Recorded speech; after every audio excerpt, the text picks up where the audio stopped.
without fear before our enemies. We have sworn an oath to restore Biafra, or we die in the process. There will be no retreat and no surrender. If the option they give to us is to seek our restoration by violence, every living thing living in the zoo will be destroyed. All the animals will be destroyed. It's a promise and a pledge we're making to them.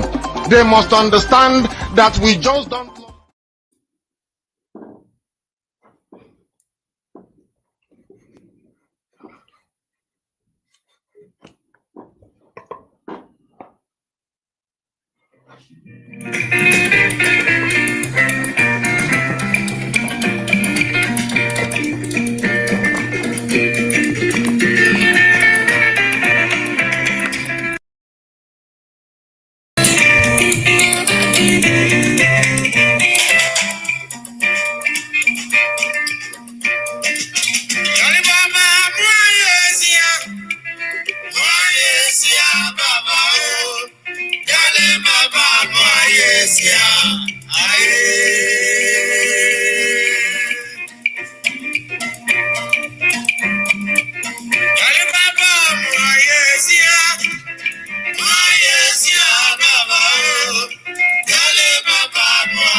Good afternoon, wonderful people, great Biafrans, wherever you are on the surface of this very planet. We welcome you to another hopefully exciting and interactive edition of our live presentation on this very day, the 15th day of February in the year of our Most High Elohim 2021. And with the time now standing out precisely from this location that I am 6 minutes past 12 noon in the afternoon in Houston, Texas. 6 minutes past 7 p.m. in the blessed land of Biafra, and the same number of minutes past the top of the hour, wherever you're listening to us from. We are live and we are direct, and Elohim and all the hosts of heaven is bearing us witness. On a very cold afternoon in Houston, Texas, we are coming live and hopefully uninterrupted to the entirety of humanity. Facebook, they have come again. My Facebook page, Mazi Nnamdi Kanu Official, Facebook will not allow me to stream on that platform. But we are live on my profile, my group page, which is Mazi Nnamdi Kanu. We are also live on Twitter. If you want to know my authentic, original Twitter handle, we are broadcasting live on Twitter. If you have a Twitter account, you can listen to this very broadcast live on that very platform. Do not forget that if you have not downloaded IPOB Community Radio or Radio Biafra app, I do encourage you to try and do so. Because the more they try to shut us down, the more we continue to grow exponentially. The Facebook things I cannot broadcast on their platform, I will broadcast on Twitter. And that is where we are this afternoon. And anybody who can get this very link via Mazi Nnamdi Kanu profile on Facebook, please try and share the link as extensively as possible. We are also on satellite. We are on Radio Biafra on FM platform back, not just in Biafra land, but across the damnable Zoological Republic. University of Radio Biafra is also on Facebook. You can go to University of Radio Biafra on Facebook to participate. They will try to remove some people. They will try to suppress, as they are doing right now. So I'm watching the figures here. But they are wasting their time because we know that the whole world is listening. What they are trying to do, not just to suppress us, is to try to make it impossible for the world to hear the truth. But this very afternoon from Houston, Texas, this very irrepressible truth will be preached on this very noble platform, this very Radio Biafra that Chukwuka Biama has created. My name is Nnamdi Kanu. I am the leader of the largest mass movement on the face of this very earth, the indigenous people of Biafra, IPOB. I am the director of Radio Biafra and Biafra Television. And by the very special grace of the Most High Elohim, a servant of the wonderful people of Biafra.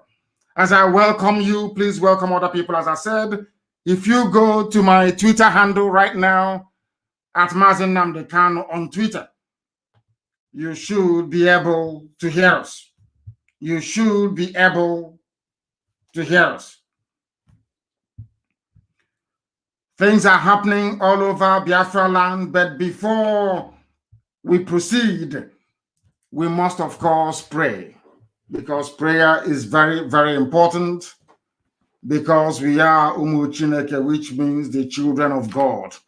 That is who we are. When somebody says to you that you are Wa Chineke, it means you are a child of God, and we are not going to abandon that very tag, because we are where we are today by the very special grace of God Almighty in heaven.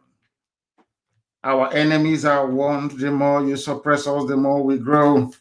I don't think that Facebook actually realized that today we'll be broadcasting on Twitter, and that is where we are at the moment. They are scared of the truth. They are worried about us exposing the murderous tendencies of the Fulani Janjaweed. But here we must do so. But first of all, let us pray. And I will pray in the language of heaven, the oldest language on the face of this very earth. Ezi onye nwe anyị na Chineke nna nke pụrụ m ihe niile, eze ndị nsọ, onye anyị na-aja mma wee na-eto wee na-agọzi aha nsọ ya mgbe niile, onye ọ bụ naanị ya nwee ike niile, onye sitere n'okwu ọnụ ya sọsọ wee kee ihe niile bụ ihe kere eke n'ụbọchị nke taa, onye ọ bụ naanị ya bụ usu niile nke ndị agha, Chineke nna nke ụmụ ogbenye, Chineke nna nke ndị Biafra, Chineke nna nke pụrụ m ihe niile, onye anyị na-aja mma, onye ndị mmụọ ozi na-efe, onye mmụọ na-erubere isi, onye mmadụ dabere n'ahụ ya, onye ọ bụ naanị ya ka ndị okenye na-atụ mkpọ ọlaedo na mmasị na ọ dị nsọ. Ndị Igbo tụrụ gị ebighị ebi n'ihi na ịbụghị mmadụ, ịbụghị mmụọ, ịbụ Chineke nna. Ọ bụ naanị gị ka anyị na-akpọ, ka anyị enweghị chi ọzọ ewezụga gị. Anyị anaghị efe arụsị.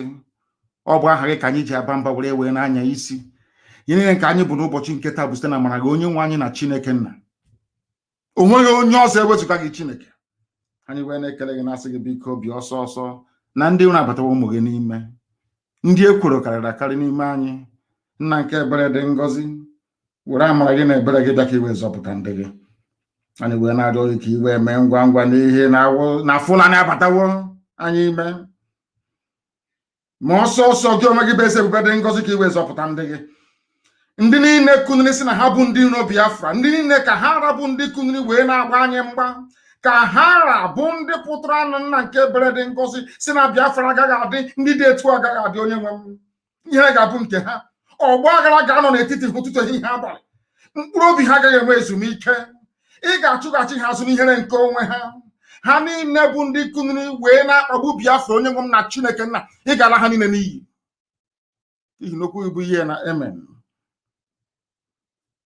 Anyị wee na-asị, ma leta anyị onwe anyị nna nke ebere dị ngọzi, anyị onwe anyị bụ ụmụ gị, ndị na-anya isi n'aha nsọ gị, bụ ndị na-emere ọgọ. Onye nwe m, bụ ndị na-achọ iru gị mgbe niile, bụ ndị sitere n'aha ha na-abụ ụmụ ha wee na-enye aha nsọ gị otuto. Anyị onwe anyị bụ ndị nwe ezi ịhụnanya ebe nzọpụta gị nakwa. Emere mgbe ị na-asị na nke dị nsọ na anyị ga-ebuli aha nsọ gị elu. Chineke nke igwe, anyị ga-aja gị mma. Onye kere eluigwe n'ụwa, anyị ga-akpọ isi ala nye gị. Anyị bụ ụmụ ogbenye. Onye nwe m, o nweghị ihe ọbụla nke anyị bụ n'iru gị, n'ihi na ọ bụ anọkpa ahụ ka anyị bụ. Ofu ụbọchị anyị ga-anwụ, kama na okwu nsọ gị na-anọgide ma ruo mgbe ebighị ebi. Ihere pụrụ ime mmadụ dị ndụ na nke ebere dị ngọzi, kama ị gaghị ekwe ka ihere wee mee okwu nsọ nke gị, n'ihi na ọ bụ okwu ka iji wee kee eluigwe maka elu ụwa. Okwu nke i kwuru, nkwa nke i kwuru anyị, okwu ọgba ndụ nke i kwuru n'isi anyị, eze ebube dị ngọzi, ga-abịarịrị na mmezu. Na Biafra ga-abịarịrị na nke ebere. Ị ga-emere anyị amara gị, n'ihi na ọ bụ naanị gị bụ onye enyemaka, naanị gị bụ onye nzọpụta. Ọ bụ naanị gị ka a na-etu Elohim Adonai El Shaddai, onye dị nsọ ma ruo mgbe ebighị ebi. Nara ekele, otuto, nsọpụrụ, ịja mma site n'ebighị ma ruo n'ebighị ebi ka a na-arịọ gị. Ise, ise, ise. This very afternoon, evening, or night, depending on where you are, we must preach the gospel of redemption, the gospel of heaven, the gospel of restoration, the gospel of liberation, this very gospel of enlightenment, a gospel of hope, a gospel of education, that very gospel that will lead us from bondage into freedom, from slavery into emancipation. We are here to preach it unashamedly.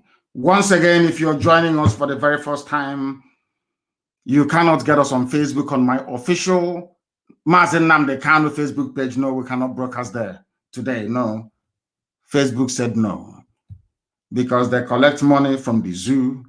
And it is very, very unfortunate that those who are working for Facebook are predominantly our Yoruba brothers and sisters. Some of them have not learned any lessons yet. It was because of the betrayal, should I say, the treachery against Biafra. That is why today Fulani Janjaweed are occupying Yoruba forests. This very generation working at Facebook offices in Abuja and in Lagos, they have not learned anything yet. They have not learned anything. If they continue this way, they're going to suffer. They will suffer. We are preaching this very gospel unashamedly and without fear before our enemies, as those who will testify know very, very well. We are without fear before our enemies. We are whiter than white and whiter than snow. That is why we can do something that others can never do, not even dream of doing, because the grace of the Almighty is upon us. I can preach this very gospel all the days of my life with relish. I want us this very evening, morning, or night, depending on where we are, to look at the fast that happened at Lekki. The End SARS protest, Mark II, that should have happened at Lekki. And I say it this day, as I say it always, anybody who understands how we preach our gospel by now would come to the appreciation that we do not hide from speaking the truth. Lekki Phase 2 End SARS protest collapsed because Nigerian media have succeeded in creating a generation of cowards and lily-livered, spineless individuals pretending they are brave, hiding under convoluted grammar and English to not only deceive themselves, but to betray this very generation and those unborn. They couldn't stand up to the police. All of you are living in a damnable zoological republic where the truth cannot be spoken. The reason for that is because of the media that you have. They report opinion as news. They report people's gossipy tendencies or interpret it as being newsworthy. They have turned people into cowards. That is why the Fulani can brazenly stand up and attempt to change the narrative from what is white to black, black to green, green to red, in broad daylight. They are claiming they are the victims. Fulani all of a sudden are now claiming they are the victims, when everybody knows they were the ones that brought terrorism. They were the ones that brought mayhem, slaughter, mass rape. They are the ones that brought ethnic cleansing. They are the ones that brought in insecurity. Everybody knows this. If you bother to study, if you bother to read for 1 second, you will understand the role that El Rufai played in all of this. You will understand the role that Bala Muhammad played in all of this. These are all Fulani governors in the north. You will understand the role that the late dead Buhari played in all of this. You will understand the role that Abakari played in all of this. You will understand the role that Issa Funtua played in all of this. All of you, you know, you pretend that all is well in the zoo, but you know that nothing is functioning. You know that the Fulanis are coming to take over your land. You know they're raping your women. You know that we shipped our ladies all the way to military barracks in the north where they are being raped. Right now, they are in DSS custody in the north. All of you are aware that Hope Uzodinma did not win any election in Imo State, yet they imposed him upon us. All of you understand that it is Ohaneze Ndiaran and Dioshi who are being controlled by the Janjaweed North that is making our life a misery. All of you, you know all of these things, but you pretend otherwise. You pretend otherwise. Very, very sad indeed, and very, very shameful. I blame Yoruba media squarely for creating a generation of cowards, creating a generation that cannot stand up and do that which is right, for creating a generation that all that they care about is where the next flashy item can be gotten from. And that is why also you have idiots working for Facebook in Abuja and in Lagos, intent on suppressing the truth. I was listening to an interview on Channels Television with that girl that is so annoying. She annoys me so much. I'm telling you the truth. I cannot stand her. I don't know what her name is. She was the one that interviewed the very brave Senator Abaribe. And this is the reason why I have said repeatedly and without any equivocation, without any regret nor remorse, that there is something fundamentally wrong with black people in this COG. Black people, there is something wrong with you. A journalist is sitting down in a studio, being watched by people, of course, very few people all over the world. And they are trying to trot out the Fulani narrative. They want to explain, to justify why the Fulanis who are running the government of the damnable Zoological Republic cannot follow the rule of law. They have the MBA. MBA do not understand what the rule of law means. They have senators. They claim they make laws. They don't even obey the laws that they make. They have House of Reps members. They don't understand what law is all about. But you are in a zoo. You call yourself a country.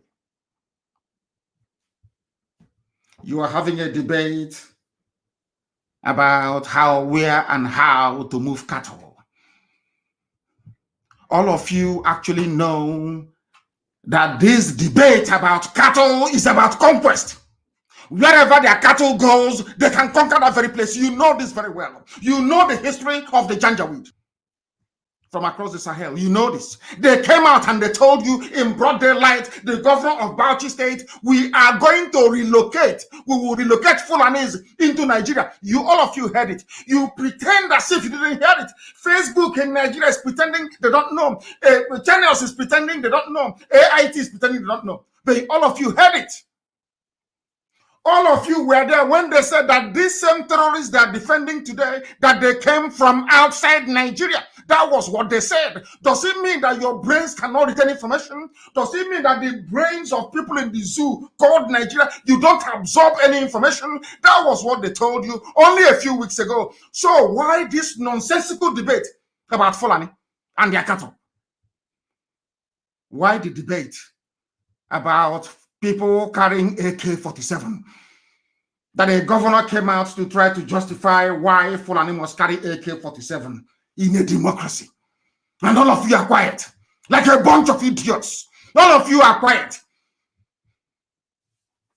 until your lands are taken over. Then you will understand what you have done to yourselves. You will know. Then your eyes, your eyes will open. As foolish as you people are, then your eyes will open. You know what they're doing, don't you? Are you not aware of what they're doing? Did you watch or listen to the debate between Abaribe? I wouldn't call it a debate. I would call it exchanges between Abaribe and Garba Shehu. People lying in broad daylight, liars and deceivers. They think because they have amassed so much wealth. Fulani things because they have stolen so much money. They can bribe or they can hire the best consultants in the world. They can bribe officials in America. They can bribe lawmakers in England. They can bribe people in the EU. They can buy anybody off with oil and gas. That's what they're thinking. That is why every major country in the world has a stake in Biafra land, be it in oil or in gas. Instead of them to speak the truth, Ajip will call them and say, oh, please remember your investment here. We are taking oil for free. Remember that? And they will turn the truth upside down. And you think we are going to tolerate that rubbish? We would all rather die than allow Fulani to take our land from us. I'm telling you, before God and man, it can never happen. It cannot happen. We will turn this world upside down. They will see something they've not seen before. All of you were there. You are claiming you are human beings. You claim you have brain. They are busy replacing your leaders, giving you idiots that will support them. Exactly what Afonja did in Kwara State, in Ilorin, the same thing they are doing. Some of you, you read history, but you don't make meaning. You don't make any meaning out of it. Black people, and you wonder why Africa is poor. You wonder why black people are poor and wretched all over the world. By some few individualized brilliance, so to say, we would have been lower than animals. I'm telling you this. Have you not seen it? All over the world, are we doing well anywhere? All around the world, is that not the truth? Is that not the truth? Even those who are doing well, a white person gave them the opportunity to do well. A white person gave them the space to do well. Are you telling me if it were to be Africa that even forget about his limitations and idiocy, do you think someone like Obama could have come out to become a president in Africa? Anywhere? I'm asking you. Look at all the idiots you have in Africa. That's the heads of state. Do you think they can improve your lives? Look at the idiots you have as journalists. Do you think they can improve your life? Do you think so? They cannot improve your lives. And that is what we are here to preach, to tell you the truth. All the years of lies against it. Remember, after the war, Igbo man, this Igbo man, that, Biafra, no to Biafra. You are secessionists. You want to divide us. We are doing it in order to lure you into a false sense of hope, to show you an enemy that doesn't exist in order to conquer you. Remember, they said they were together with Yoruba. All of us are in this thing together. We are fighting the Igbos. We are fighting Biafra. They are secessionists. They want to secede. They want to break our country. They were saying, but today they are in Yoruba land, killing Yoruba people. The same people that told you Igbo man is your problem, Biafra is they are in your land killing you. Why? When are you people going to reason? When are you going to reason? And understand that everything about Fulani is a pack of lies. I heard that girl called Kadira Ahmed. She was saying, this is how we started in Rwanda. It was a hate speech. Hate speech. You people are carrying out hate action with your AK-47, your Janjaweed rapists. You call them headsmen and Mietiala. Can't you see it? When people rise up to respond, you are claiming that there is hate speech. That was how it started in Rwanda. When Fulani was slaughtering people, raping their way through the middle belt, coming to the south, did you say anything? The answer is no. Never said anything. Fulani, you think you're smart. You people think you're very smart. Because you control the media, you have access to central bank, you can do whatever you like, because you were there when that idiot, the dead buffoon, the dead idiot called Buhari, was in power. Unfortunately, put in power by the Yoruba people. Yoruba put him in power. You have seen what you've gotten for it. Have you not seen it? Why won't I speak the truth? Anybody who knows who I am knows I speak the truth always, and I damn the consequences. Because nothing will happen. Let heaven fall. You were campaigning for Buhari. You were warned. You are digging your grave. You did not listen. You did not listen. Now they have gone to Yoruba land. They want to take over Yoruba land with terrorists. And then they face Eastern Security Network with the army. That's what they want to do. It's a very simple game plan. What they have done, they have bribed every media house in the world, has gotten nothing less than $50 million. Suppress the news with the help of Britain. So they can come and kill us. So you don't know that? That's what they want to do. They want to reduce world population. And the more black people dies in Africa, the better for them. Don't you understand? Are you people that stupid you cannot reason? Look at Fulani driving cattle, playing with your brains. You claim you went to school. All these idiots in the south that claim they went to school, they're learned. One idiot said, my wife is from Fulani. I am married from Fulani. I am Igbo. My girlfriend is from Yoruba. Because of that, you want me to, as if he's a fool. Are you telling me that if you are a so-called Nigerian and you marry somebody from Rwanda, you must be in the same country with Rwanda? And it's a simple question. I don't know what is wrong with black Ndisyoji. I don't know what is wrong with them. I know that sometimes animals can be foolish, but there is a foolishness in black people I cannot even begin to fathom. What am I trying to say? For Christ's sake, who created Nigeria? Is it a black man? I don't understand why people are talking about unity of something they did not create. Their grandfathers never created. Nobody made it. A drunken white woman and a lover gave you a name that is worse than Lucifer. And all of you are jumping up and down. You want somebody like Nnamdi Kanu to have regard for you. When you behave like when a baboon is better than you. You cannot reason. Black people, you cannot reason. Some of you think you are educated, you think you're smart, you think you're learned, you think you can reason very well, but you cannot. You can't reason very well. I asked this question before, let me ask it again. Black people, you brought your inferiority, this inferiority complex you feel, you brought it upon yourself. That your suffering is your fault, not the fault of anybody. Can somebody travel from Obomosho? Can you travel from Ife? Can you travel from Bini? Can you travel from Okigwe? Can you travel from Guzo? Can you travel from Nasarawa to Europe and go and create a country for them? A simple question. No idiot can answer it. A simple question. Can you go to Europe and create a country for them? A simple question. But a European man can travel all the way from Europe and come into my land and tell me that Iguacha is now Port Harcourt. And you idiots will be calling it Port Harcourt. Do you see how foolish you are? Do you see how foolish black people are? This Yoji, what is wrong with you people that you cannot reason? Fulani will come down with AK-47 in broad daylight, killing you in broad daylight. They turn around and say, oh, leave us to stay. But a few weeks ago, you told us these were foreigners. You people are crazy, honestly, in this UG. Black people. Sure, God forbid. I don't know how I made this place open. I don't know how I made them. This UG, God forbid.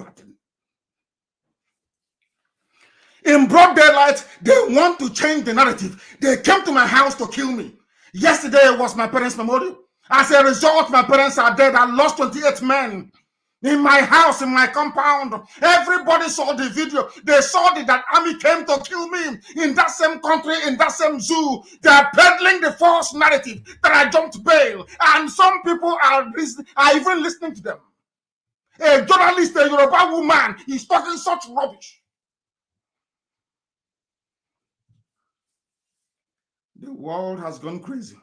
There are no good people in the world anymore. I'm telling you this. I'm telling you, look at how Fulani is playing ping pong with our brain. You brought cattle into my farm. You raped my mother. You abducted my sister. You killed my father in a farm. And I'm telling you, you can no longer stay in that farm anymore. You're a terrorist and you're a murderer. And you turn around and tell me, everybody has right to be everywhere. Did I not warn you before? That is what they will say. They will bring Britain in. And I'm warning Yorubas today. They will come to your land. They will take your forest. Britain will step in and tell you, you are all Nigerians. And I'm telling you, that one Nigeria you were defending before is going to kill you. It will kill you. One Nigeria. One Nigeria. They are building their settlement in your forest. Under one, because they are Nigerians, you cannot ask them to go. Britain will come and tell you, oh, but where do you want them to go? Where do you want them to go? That you are all Nigerians, live in peace, multi-ethnicity, multiculturalism, multi-rubbish. And then you are all gone and your land is finished. Anybody preaching one Nigeria is a demented animal. Anybody who says, oh, let us try and save the world, that person is a fool. I challenge them to a debate anytime, any day. I will demolish them. What did Shoyinka say? Shoyinka said, the war has come to us. I want to play it for you so you will understand what I'm saying. People don't actually reason or think properly. These are defenders of one Nigeria. It was Shoyinka that helped to bring that idiot called Buhari into power in the first place. Although the baboon is dead. Shoyinka, when we were telling him, he was speaking grammar. English, and both those with meaning and those without meaning. After all that grammar, what happened? I want to play for you what the man said. I want to play so you can listen and reason very well. Exactly what I said many years ago. They said he's a warmonger. He's mongering for war. What he's saying is not true. He did not say the war. If you had seen the war, because I did not say the war, I should die as a slave in the zoo. I want to play that the world may listen. These are the so-called intelligentsia intellectual. At the end of the day, behind all this grammar is emptiness. There is nothing in it. Absolutely nothing. That is devoid of common sense. When we were telling them, they said no. Now listen, please, very, very carefully. Listen. So what do they expect of us now? Who are us? Now that this war is on our doorstep. Of course they have. What did he say? Soyinka, Wole Soyinka, a Nobel laureate, said, the war is on our doorstep. Who brought the war? People in this, how do you even reason? Who brought the war that Wole Soyinka is talking about? He was in his house. And, he likes a bit of cucumber and carrot and cabbage for salad. Those of us that have boarded aircraft before, we like a bit of salad.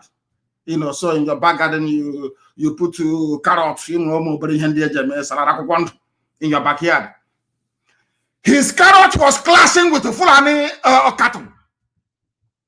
They came and they ate his carrot and his cabbage. And he's speaking English. He is saying that they brought the war to my house. Who brought the war? I want to ask Yoruba people working for Facebook, those of you idiots at channels, I want to ask you, who brought the war to Soyinka's compound? Fulani headsmen, Mietiala. And all of you are there dancing around the truth. When you see the truth, you keep massaging, romancing lies.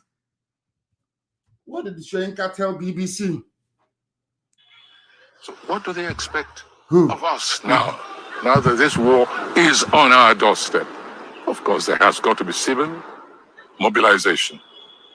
And if we keep waiting for this to be centrally handled, we're all going to become, if we're not already, slaves in our. We are going to become what? Slaves in our own land, according to Soyinka. Was this not what I was saying since God knows when, 2012, 2013? He's a warmonger. Don't get Nnamdi Kanu, he's a warmonger, he's a terrorist, he ban him, do this, do this. The same people, the same intellectuals, because the intellectuals are those from the East. Have you heard him? Have you heard him? He never saw these things coming until Fulani Mietiala cattle started to eat his cabbage and his lettuce. Salad. When he got up in the morning, he could no longer make salad. There was no carrot, nothing. He started complaining. They have brought the war to me. The same thing we were saying, and they said castigate, hang them, kill them, shoot them at sight. This is what I call the idiocy of a one Nigerianist.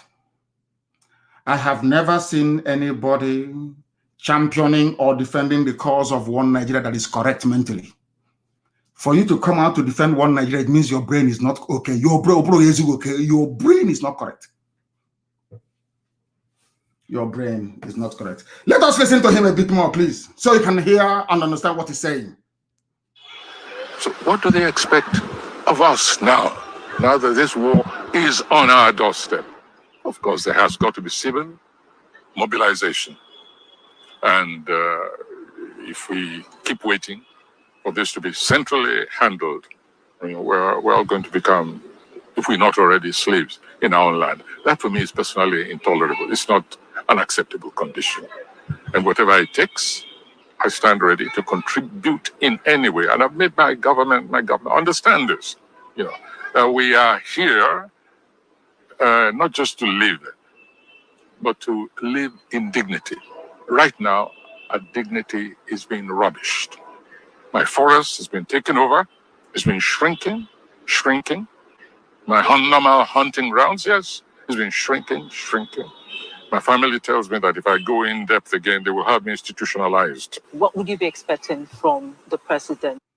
Are you listening to Wole Soyinka? At least white people listen to him. He's a Nobel laureate. They listen to him. He is saying, if we are not already slaves in our land, what did I tell you people many years ago? What did I tell you only last month? You will become slaves in your own land. As you're busy looking at one Nigeria, busy considering 2023, your land is going. Your land is going. You're following Tinubu, your land is going.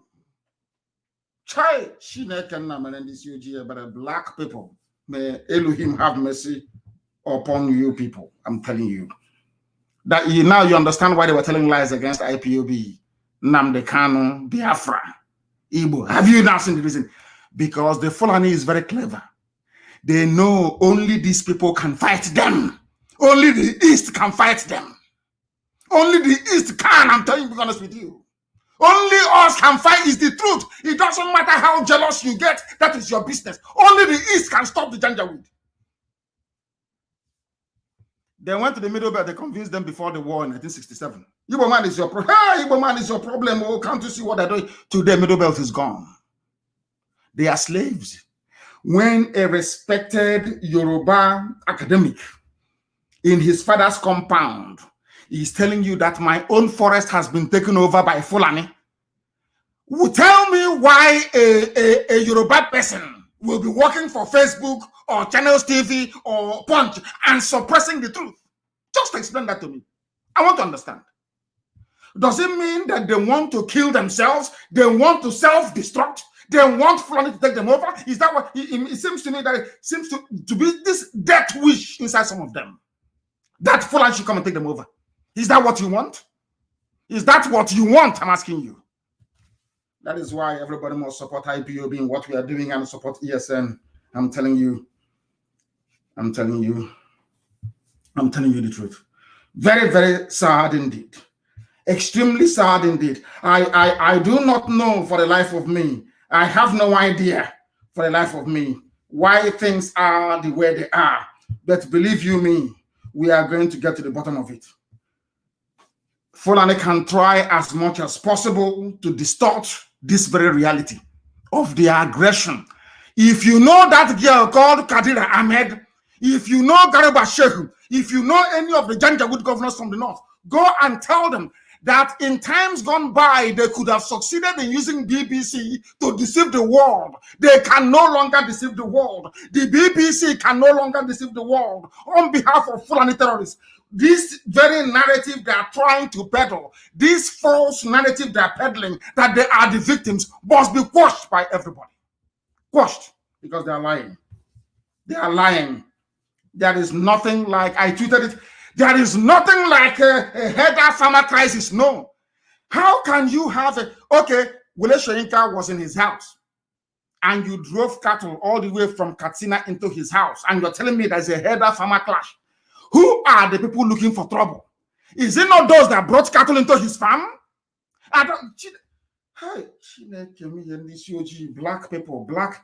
Hey, God. No wonder there is no running water, no light, no good schools, no hospitals. How can people that reason this way expect to experience what good life is all about? How is that possible? You say there is a farmer header clash. Where was the farmer? In his or her farm in the south. Where is this header? All the way from Niger Republic, from Chad, from Mali, with cattle and AK-47. How can you say there is a clash? Why can't the media in Nigeria say that Fulani Miyetiala, that they are the aggressors? Because unless there is a saying where we come from, I don't want Bright to interpret for me. Can anybody interpret for me? Can you call your mother? Let me see if she can interpret this for me, please. If you preside over two people fighting or contesting for something, if you don't arrive at the decision where one person is responsible for the aggression, that means you're a deceiver and you're a liar. Because before they came before you, there was something. They are fighting. Two people are fighting. And how can you say that two people are fighting and both of them are the aggressor? Somebody must have started the fight. In the case of the zoo called Nigeria, the Fulanis are the people that started this very fight. Let us stop being very timid. Let's stop shrinking. Like a violet, we must come out and speak the truth. And that's what I'm doing today. To the hearing of the whole world. Fulani people are the aggressors. They brought death and mayhem. They gave AK-47 to murderers and to killers, to rape at will. Fulani people are the problem. They are in the army. They are raping Biafran women in the army. Fulani people are the problem. They are in the police in Owerri. They are the ones who are destroying our people in Owerri. Fulani people are the problem, and they will continue to be the problem. Where is your mother? I want you to interpret something for me. The world is listening. In English, I will say it in Igbo, you put it in English. Igbo will ekpere ma omo onye ikpe mara okwu asị nọ n'ime. Any judgment without any verdict, that means it's false. Without declaring anybody guilty, that means it's false. It's a false judgment. It's a false judgment. And it's not true. It is not true. Any time you adjudicate or you preside over two people fighting, somebody must have started that fight. Is that correct? Whoever started that fight should be blamed for it and not the victim. You cannot come to a fight and say, oh, as they're doing that in this, oh, they are fighting now. Let's resolve it. Who is the architect? Who is the instigator of the fight in the first place? Fulani Mietiala. They are the ones causing trouble. They are the ones carrying AK-47. They are the ones in the police. They are in the army. Every security apparatus, they control it. Everybody from top to bottom. There is no Fulani standing trial anywhere. They said, was it yesterday or 2 days ago, bring out all the Fulani who are standing trial. No, not one person. They cannot produce one. Not one single soul. Thank you very much. Thank you. Not one single soul. Not one single soul were they able to produce. That is why, as I was warning all of you, when the late Buhari was appointing his brothers, his cousins, none of you people forgot federal character. All of a sudden, the same federal character that some people used to undermine Jonathan, the same federal character. All of a sudden, all of you kept quiet. That was when it dawned on me that you Nigerians, you are cowards. You only fight people who cannot subdue or subjugate you. We are the only ones that faced the monster, Fulani Janjaweedism. Only IPOB did in the whole zoo. Only IPOB did. No other entity. Only IPOB and the grace of God Almighty in heaven. And we said no to Fulani Janjaweedism, and we are still saying no to it. And we are saying no even to the damnable Zoological Republic. If you are in Nigeria, your land will be gone. If you remain in Nigeria, Fulani will take your village. Fulani will take your forest. They will take it. If you don't know, let me remind you. Let me remind you. That is something that you must know. That is why they don't like. That is why Facebook doesn't. Yoruba people working for Facebook. That's why they don't like us. Can I not say the truth? I must say the truth. It has to be spoken. It has to be spoken. It has to be spoken. They want to take our land. They think they're smart. Nnamdi cannot jump to bed. But you were the ones that sent soldiers to kill me. You went to court and you testified that you were chasing a truck laden with explosives into my compound. That was what you said. The same people will now come out on channels. He's the worst criminal ever. You helped him and he fled. Do you see how Fulani is trying to twist the truth? And all of you, anyway, you're in this OG. They twist it and then you fall for it. You fall for it. All of you were there. The people that went to, journalists that went to school, they write proscribed. You ask Nigeria, why did you proscribe IPOB? Because they are fighting for independence. Have you heard anything more ridiculous than that? How about those with AK-47, those who are killing? Oh no, leave them. IPOB's crime is greater than theirs. And I want to let you people understand what the consequences are when you see the truth and you keep quiet. When you support evil for either economic or political expediency because you want to make money for your family, all of you will die. I told you people, if you do not give us Biafra, Somalia will be a paradise so compared to the zoo. Go to Katsina today and ask them what is happening there. Somalia is already better than some parts of the Sharia North. You people, you don't know what is coming. And I now believe that Elohim that I worship, God has made people deaf and dumb. Your average Nigerian is an embodiment of stupidity. Everybody, if you refer to yourself as a Nigerian, you are a natural idiot. You have no brain. and God is going to deal with all of you. Before your eyes, oh, there is rape in my farm. I'm bandits on the road going to Lagos, Benin. They have blocked it. They have killed also Abuja to Kaduna. It's only the beginning. Ask yourself, why are all these things happening? They are happening because you are in one Nigeria. Any day Nigeria is divided, all this nonsense will stop. Biafra will be on their own, Oduduwa will be on their own, the Fan or the Janjaweed, the terrorist North will be on their own. The Middle Belt will be on their own if they want.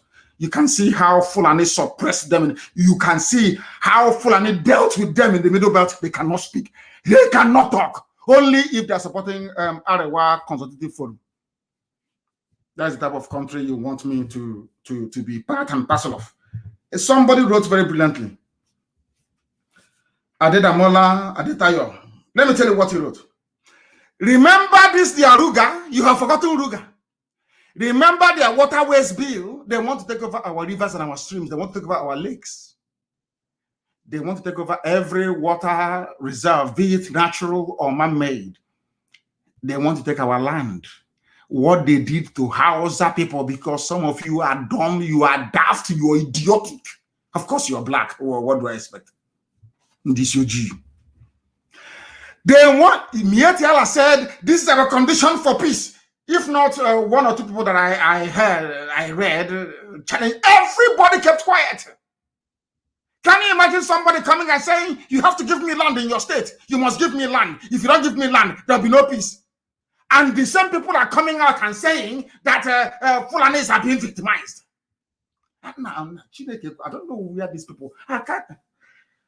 Sometimes, maybe one day I'll keep preaching. You know, if you keep looking into the pit, a very deep pit, you may fall into it. I should stop interrogating the stupidity of a black man, because I don't want to be as stupid as some of them are. This OGD, black people are useless. I'm being honest with you. They are useless. Some may say, oh, he's eccentric. I'm telling you the truth. It's a fact. If you don't agree today, tomorrow you will agree. Forget all the grammar. Forget all the PhD, CCD, FFD, all that rubbish. A black person is an embodiment of idiocy. Stupidity personified. How can you be there before your two korokoro eyes? You will see them. They said they want Ruga. It has failed. They lobbied and they are saying, if you want us Fulani to stop killing people, if you want us to stop raping your mothers and abducting your sisters, you must give us land in every state. Chai. And you still believe in one Nigeria. I have never seen this type of idiotic mentality before, honestly speaking. This Adetayo wrote, the Ruga on paper is telling us that the government will take our land in all the 36 states of Nigeria. The lands will be dedicated. That's why they want ranching. You know you do ranching now. From there, as Wole Soyinka said, people must reason and think. Soyinka said they came into my farm, and every day now my forest is shrinking and shrinking and shrinking. That is what they will do with their Ruga. They put Ruga in your state. With one cattle, it turns to 2 cattle, to 3 to 4. By the time you know it, you have a Sariki. Sariki Gida Oka, if you don't have one already. Or maybe Sariki Gida over there. By the time you know it, you have an emir. They will tell you, oh no, it's only for the Islamic community. It's only for the Muslim community. Before you know it, the Eze of where will be killed. And Britain will step in and tell, oh, you're one Nigeria. After all, you have Igbos in Kanu, in Kaduna, doing business. Why don't you allow them? He's one Nigeria. And then we'll be gone. And when we die and we face judgment before the throne of God, God will ask us, what did you do when all these things were happening? You will tell them that I'm a Nigerian. I believed in one Nigeria. And God will ask you, did you create the Nigeria that you believe in? You will say, no. Who created Nigeria for you? A fellow mortal. His name is Frederick Lugard and the girlfriend Flora Shaw. God will call Satan direct, there and then, to come and take you. No angel will escort you to hell. God will even give Lucifer permission to come and take you from where you are and go and roast you in hell. Because that's how foolish you are. That's how foolish you are. I don't like pampering idiots. The government of the zoo, they want to give everything to cattle farmers. All your so-called politicians, none of them is saying anything. How can somebody come and say we want land by force in your state and all of you are quiet? Because they know you cannot revolt. They know you cannot fight. They know that when push comes to shove, you all run away. They know that it is only IPOB and ESN that I'm saying it without apology to any monkey. They know it's only IPOB and ESN that can fight. So their job is to stop you from aligning with IPOB and ESN. That is their job. Once they do it, they have succeeded. That's all they want to do. Therefore, they use all this compromise, the danger with the TV and newspapers. And they'll be writing rubbish every day. And they'll keep writing this junk. And they will convince you eventually. Because of the effect of fluoride in toothpaste. That some of you are taking every blessed day. That you don't know the meaning of it. But one day I'll lecture you on it if I have not done so in the past. The majority of occupants of Ruga that will be established in your state will be Fulani. And when they answer, but don't you have Southerners in Maiduguri? The Southerners in Maiduguri, the properties they acquired, was it with the help of the government? You see what they are doing in broad daylight. They are doing it now. You know, that was why I said, I have said this many times in secret, and I will also say it in public. We need unity in the South to defeat these people from the North. If we allow our parochial dispositions, if we allow our narrow-minded thinking, if we allow greed, envy, and jealousy to overwhelm us, if we allow this state of perpetual envy to eat us up, Fulani will take our land. Fulani will take our land. Have you seen what is happening to us? That was why today, earlier this morning, I had to congratulate our media for the great work they've been doing, all of them, for the work they have been doing. If not for them, what do you think? Do you see a white man wants your population to be reduced? Do you think he's going to care who kills you in Africa? Is that what you think? There is war going on in Ethiopia. Do you think they give a damn? The more you kill yourselves, the better. They brought HIV to kill you. Maybe that one is not working very well. They have tried everything they can to murder all of you. And you're helping them to kill yourselves. They say good riddance to bad rubbish. The more, in fact, if you all can kill yourselves, all the 200 million of you, the better for them. They want to establish Ruga only for Fulani people. Why are they doing this? Because you are answering one Nigeria. The more you answer one Nigeria, the more your space, your land will continue to diminish. The more, now they're in a hurry. Because they know that if they succeed, I'm sure the zoo wouldn't, if they succeed to 2023, they know that power will change hands. It will come to the South. Once it comes, I don't care who it is. Once it comes to the South, they know their game plan is over. Why do you think that Garba Shehu and the so-called presidency, why do you think the Fulani oligarchy, the caliphate, they hate IPOB so much? And they hate Nnamdi Kanu with a passion. Why do you think they hate me so much? Why? I'm asking you. Is because they know we are the obstacle. IPOB is the obstacle. IPOB, Radio Biafra, that was why they tried to shut down Radio Biafra. Had they succeeded then, all these things people are saying these things, oh, but what you're saying is true, oh, it's true, oh. Will you be saying it? Will you be saying it? That tells you all you need to know. That is why we are unstoppable. That is why Chukwu Kikabiama keep opening doors for us, avenues for us to keep propagating this very gospel of heaven. That is why we will succeed, or we have succeeded where others have failed. Is any governor giving us money? Is any politician bankrolling? Is there any billionaire behind us? The answer is no. It's the grace of God Almighty in heaven. And now everything that IPOB said, everything they've been agitating for, is now a reality in the lives of the doubting Thomases. It doesn't matter how much grammar you speak. It doesn't matter how well you think you're prepared. The Fulanis, they have the money. They have the best consultants around the world. They also have media. They control the media all over the world. You cannot do anything. They have the might of British diplomacy behind them. Behind them. If you don't know, let me tell you. So you are doomed. If you're from the south or from the middle belt shouting one Nigeria, you are doomed. It's only a matter of time. And as you're drowning, as you're dying, as you're being raped to death, as you're being slaughtered on the highway, as your land is being taken from you, you remember one thing. You'll be saying to yourself, but this is what I've been hearing on Radio Biafra. IPOB has been saying this for a very long time. And here I am now dying like a wretched animal because I did not listen. Do you think the Fulani will stop? Do you think they are ever going to stop from taking over your lives? They will never stop. If you want example, look at the Hausa people. Look at all the ethnic nationalities in the core north. Look at their lives today. If you don't learn from them, you're even more foolish than I thought. Fulani headsmen, Fulani terrorists, Miyet Yala. It is either that somebody said it's either that the Fulanis are very, very smart or they have foreigners thinking for them. Of course, Britain is thinking for them. It's Britain that's thinking for them. You will see BBC shouldn't be in Nigeria. Just people. Hey, they are worse than Lucifer.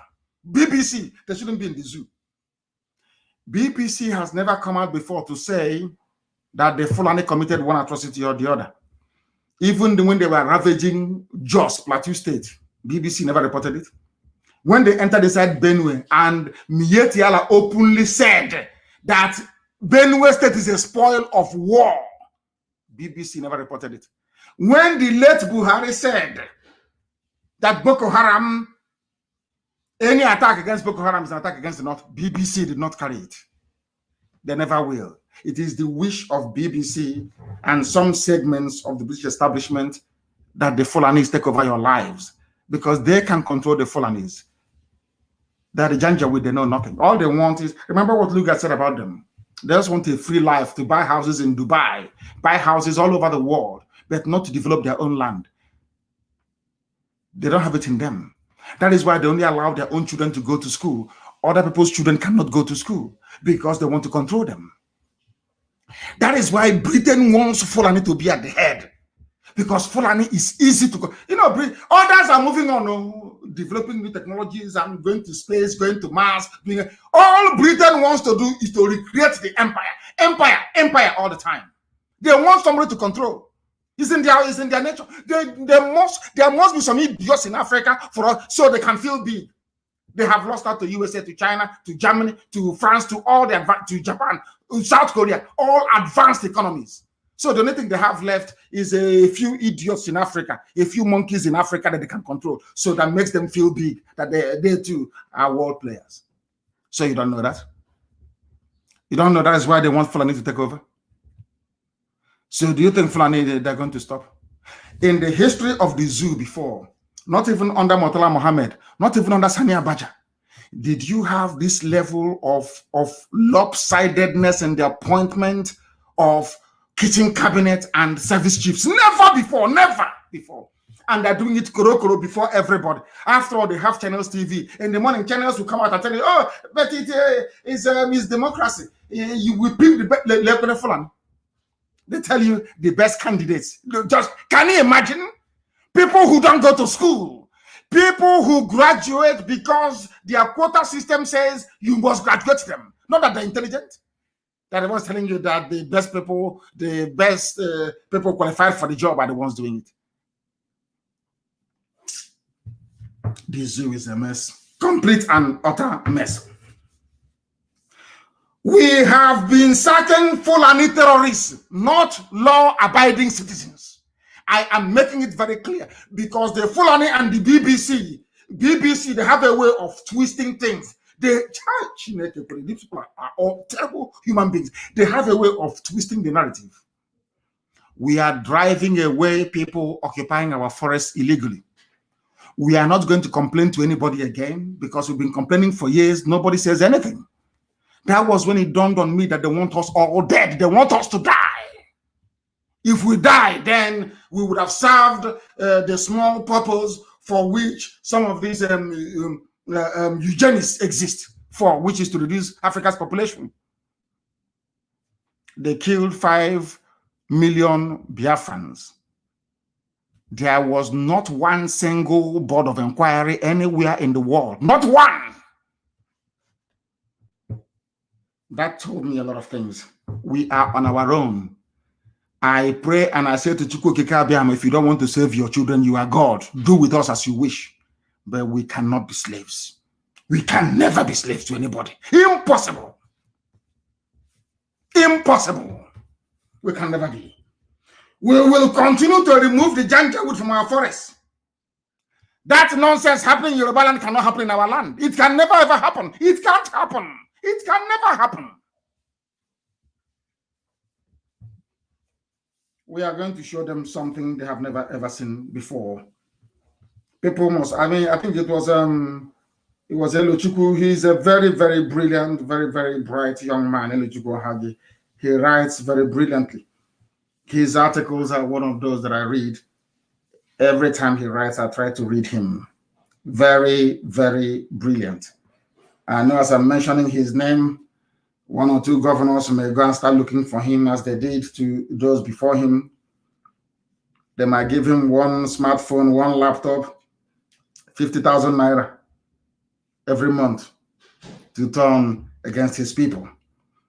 Anything is possible because, you know, we are black people. A black person doesn't have a mind. But I know he's very strong and he will remain very, very strong. That I know for sure. He wrote a very brilliant piece. Very, very brilliant. Very, very brilliant piece. He asked a simple question. Why are headsmen confrontational in Yoruba land and not in the East? Why are they this bold? I was asking myself, what is giving Fulani the courage to be dragging Yoruba land with Yoruba people? What is giving them that courage? And he answered this question this guy is brilliant. He said the Fulani oligarchy wants to deal with the Yorubas first. And they want to use the Janjaweed to deal with Yoruba people first, having conquered the Yoruba, because they went behind our back to try to lobby the Yoruba to join them to attack the East. Yoruba said no. That's why they said, okay, since you said no, we will use a Lauren that we took from you as a launching pad. We will take over your land and your forest. After that, because very soon now, Britain will mediate. Britain will go. You see the British High Commissioner. She will go see Tinubu. She will see the Alafin of Oyo, the Oni of Ife. They say we are one Nigerians, leave it. Then they will launch the attack against us from their forest. The attack is going to come in twofold. The Nigerian army will come. They will give their army uniforms to terrorists to also attack us at the same time. And we're waiting for them. That's what is going to happen. Write it down on a piece of paper because they are Fulani. They don't reason very well. They must come. Fulani will come. It is given. They are going to come. Then we tell them that 67 to 70 is not this year. Everybody should be prepared to die. I'm telling you. Because they are coming. They are the ones instigating war. They are the ones raping our mothers. Answer this question. How do you want me to respond in a world whereby somebody can go and get a luxurious bus, park it somewhere near Owerri, and be arresting our women? In broad daylight, take them with army uniform, take them into the bus, and drive them to Abuja to become, what do they call them? There's an English word for it. When you keep women in some sort of harem. Sorry? Not even hostage is even better. They park their buses in Owerri as they did in Obibo. They harvest our women, very pretty girls. They take them to Abuja. So every night, one army officer or a junior recruit, if you do very well, if you do what the government wants you to do, they're going to give you one Igbo girl to sleep with for free. After sleeping with her, DSS will take her back to their dungeon to go and stay there. And now I'm asking people, in such a world, how do you want me to react? Is it by writing letter to EU, a write letter to UN? Tell me what is going to happen. Our daughters are being taken in broad daylight to the north as rape. I don't know, there's something they call them. To be raped at will. Can you imagine the type of diseases these women will have? And as I'm speaking to you right now, do you have the name for it? This sex trafficking is good now. At least you will go to Italy and make some money. Sex trafficking is good. This one is for free. And not only for free, you're risking your lives. They are, as I'm speaking to you right now, there are 52 women, 52 Igbo girls in DSS custody. They were moved from army barracks. They are there to make sure that Janjaweed soldiers are serviced very well. And you have a Hanese, you have governors, you have one idiot. Maybe next week, one demented soul will write a column for this day newspaper talking rubbish about one Nigeria. Your daughters have been in broad daylight. In broad daylight. Fulani are coming into and some idiots are telling me, oh, we want to reposition the Igbo to be at where they were before. Whereas Janjaweed is in your village. Your land is gone. Like a demented fool. I'm asking you, are you saying that what I want to ask the BBC and some Yoruba journalists, including those working for Facebook, is this: in a situation whereby the Fulani can come to my land, park a luxurious bus, and begin to take our women and park in those buses and drive them to Abuja, drive them to Lafia to be servicing Fulani soldiers, how do you expect me to behave or to react? They can't answer it. And that is why it is the duplicity, complicity, and the idiocy of the people. That is why the Fulanis are on the march. And they will take everybody. They will take every piece of land. As long as you believe in one Nigeria, you are putting yourself at risk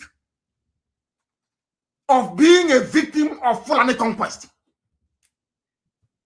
Anyway, they know that black people, they love money. And they're very, very foolish. That is why.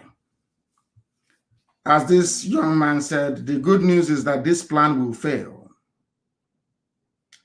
We are praying, we know the Yorubas very well. They will rise up very soon. Fulani will not defeat them in their own land, not again. And we know that eventually that the OPC will take the fight to them, rather than the way that Hamoteku has been responding all this while. What the Fulanis are doing in Nigeria with the help of the British is a very dangerous game. They will lose everything. And by the time this very war is over, Fulani will be ejected from Hausa lands. And I blame Hausa people for what is happening today. Hausa people, your fathers were humiliated, your kings were dethroned and killed. You started to give birth to children who became subservient to the Fulani. For those who do not know Hausa history, I want to tell you something today that you may find very difficult to believe. At a time in Africa's history, the Hausa race were the most technologically advanced in terms of warfare in all of Africa. Do you know that Hausa people manufactured a musket, a gun, a type of a gun, before, when Britain was still fighting with bows and arrows and swords? Are you aware of that? Hausa people that you're looking at. Look at where they are today. At the height of the glory of the Hausa Empire, nobody ever believed that a bunch of cattle rearers in the Nachinama can take them over. They were in their palaces, the habit kings of Hausa land, very powerful. They saw people moving cattle about. Ottoman Dafo, they came and said, oh, but can I teach you? I'm an Islamic scholar. Can I teach your child how to read Quran? The king of Gobe said yes, and also the king of Katsina. They were Hausa kings. Ottoman Dafodio came. He was a teacher. They asked him, but where do you come from? He said, I'm from Senegal. They said, okay, you know how? He said, yeah, no Quran. I want to teach your children Quran. Do you know what he was teaching the children of the kings, the princes of Hausa land? How to hate their fathers. Exactly what they're doing today, what they did to Ohaneze, once they come into your land, the first thing the Fulani will teach you is how to hate your people. First. They won't tell you, oh, come and work for us. No, they won't do that. They will groom you on how to hate yourself. Once you hate your people, they have gotten into you. That was what they did to the Hausa people. So the Hausa princes now started to see their fathers as infidels. Do you know it was the Hausa people that helped the Fulani to overthrow their own kings? And in place of Fulani, of Hausa kings, you now have Fulani emirs. And who are the people suffering today? Hausa peasants. They're the ones doing Babiala. They're the ones doing Alamajiri. Do you understand what I'm saying? I want you to learn. I want people to learn from the mistakes of the Hausa people. At a time in history, the kingdoms of Hausa land were the most powerful in the whole of Africa. Most powerful. When the Fulani brought their cattle, when they pretended that they were servants to Hausa people, they came as servants to them. Can you allow us to serve you?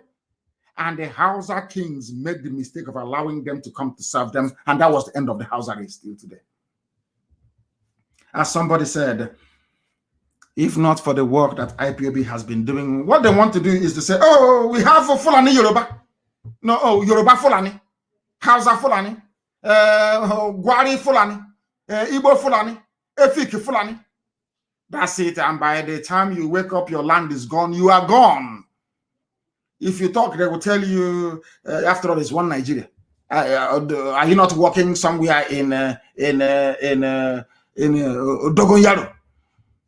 So why don't you want a Fulani man in your village?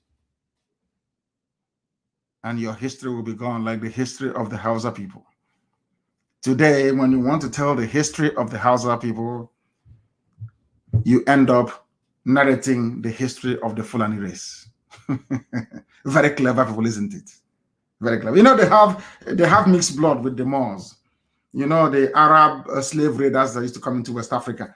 And the Fulanis used to give their daughters to them to impregnate for them so their skin can be light. Do you know that? And that's how you have them as light skin. They are the children of the Moors. These are people, it's a mongrel race that Arabs impregnated their women during the slave raid. Don't you know that? They offered themselves to serve the Arabs when they were actually slave catchers for the Arabs. After a while, they started giving their women to the Arabs. They started to have light-skinned kids, and with that, they now marched all over the place with their cattle. That was how they overwhelmed the Hausa people. The Kanuris were the only people that said no. We don't want this. And that's why they're still fighting. Boko Haram is there fighting till tomorrow morning to conquer the Kanuri people. But unfortunately, I think the governor of Borno State is either Shua Arab or he's Fulani, not somebody from Kanu Borno. These are great empires we had. Fulani came in and dislodged all of you with the same trick, the same game plan they are deploying today in the South. But because some of you do not know history, you don't know what awaits you. Keep shouting one Nigeria, one Nigeria, one Nigeria. The more you shout one Nigeria, the more your land will be gone. The more your land is going. Don't say, I did not warn you. You ask them to restructure, they will say no.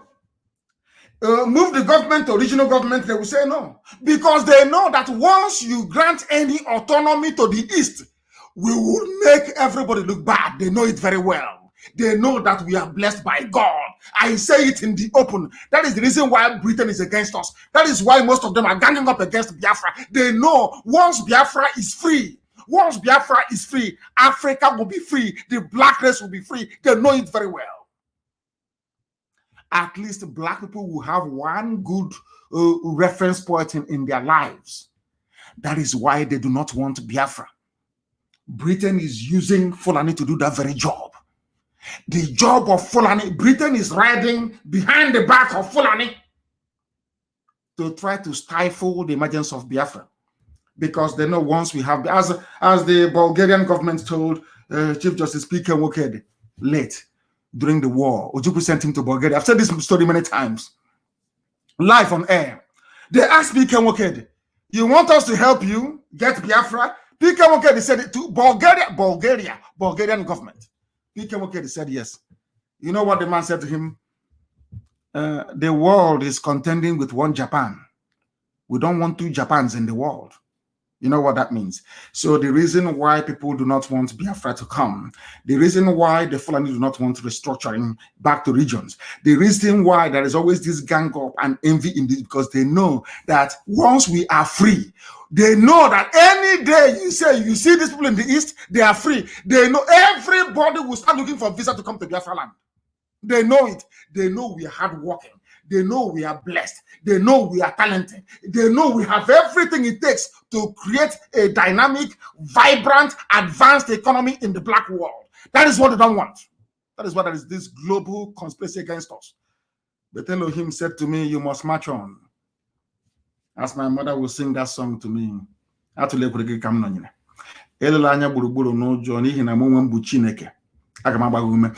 We don't care. We don't give a damn how many enemies we have. And I say with authority. Because God Almighty said we should march. We should do what we are doing and we'll do it. That at the end of the day, man cannot take the glory. We'll give the glory to God. We'll go back to worshiping him the way that he intended from the beginning. That is why we are suffering to get Biafra, if you do not know. Some of you don't understand. Reform police, no. The decentralized Supreme Court, no. Everything, remove quota system, no. Everything Fulani believes in is what will drag you backwards. Do you have hospitals? Do you have good roads? What is working in the zoo? You don't even have light. So when you say you want to be part of Nigeria, for what? Why? If you don't have competition in life, you cannot advance. The reason why the world, I think the other day, Dubai, UAE went to Mars, was the same, is as a consequence of the space race and competition between USSR and the United States of America. Let's see who will go to the space. That was how all of you, some of you don't even know how you got mobile phones in the first place. These are spin-offs of the technology, born out of competition, putting satellites in space. For war, they now realize you can use the phone to call somebody in another country. You don't know that? If you don't have competition in the zoo called Nigeria, how can you develop? The only time in life for the 3 years that the zoo recorded some meaningful growth in terms of human development was when they were in their regions. Tafawa Balewa and Ahmadu Bello were doing their best for the north. Chief Awolowo was doing his best for the West. Okpara was doing his best for the East. The economies were growing. There was inward investment from everywhere. Leventis, PZ, manufacturing, everywhere. Until they centralized everything. There is no more. Instead of competition, you bring in quota. A Janjaweed schoolboy is not educated enough to do it. You say, no, he has to go head of customs, head of immigration, head of police, head of army, head of navy, head of air force. And all of you are there just watching, as if Nigeria doesn't belong to all of you. In case, assuming you are claiming all of you are Nigerians. Is that not the case? What do you think has changed all this while? Nothing has changed. The only thing is that this grand conspiracy not to allow Biafra, I say to white people, you are afraid of me. If you are not afraid of Biafra, give me Biafra. You see what we can. You see what we can do. You see what we can do. Give me Biafra and you see what we can do. Why are you people afraid of Biafra? Why? Because you know what I can do. If you claim we are nothing, we cannot do it, then allow us to go. Take the oil and gas, allow us to go. That is why I am in America. Every black person in America must support IPOB and Biafra agitation. Everybody, if you're from Benin Republic, you're from Togo, you're from Ghana, you're from anywhere in the world and you're black, all of you must support. Ask yourself, why is it that Britain doesn't want Biafra to come? Ask yourself that question. Is it because they love you? Have they loved you? Is it because they love you? Do you think that they are stopping Biafra from coming because they love you? No, because they know that Biafra will liberate you, even including Fulani Janjaweed. They understand it very well.